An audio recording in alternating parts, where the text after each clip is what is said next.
Waziri wa Ulinzi wa Marekani Pete Hegseth leo ametoa taarifa mpya kuhusu vita Marekani na Israel dhidi ya Irani.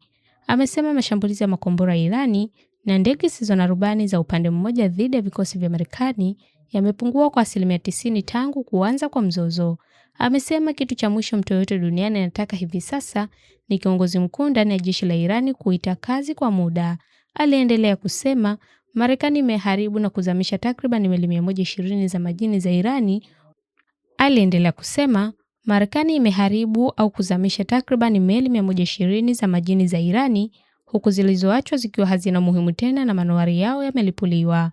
Utawala kama huo unaokataa kuachana na matarajio yake ya nyuklia si tatizo la kikanda tu, ni tishio la moja kwa moja kwa Marekani, uhuru na ustaarabu, Hegseth amesema kuhusu Irani.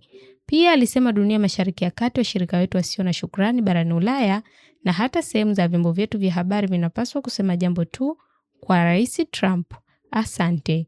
Uwezo wetu unaendelea kuimarika, Irani inaendelea kudhoofika.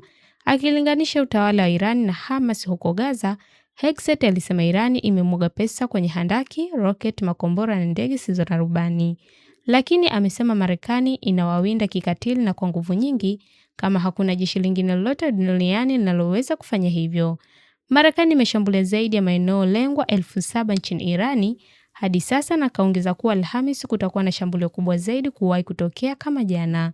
Uwezo wetu unaendelea kuimarika, Irani inaendelea kudhoofika, alisema, akaongeza kuwa ulinzi wa anga wa Irani umesambaratishwa.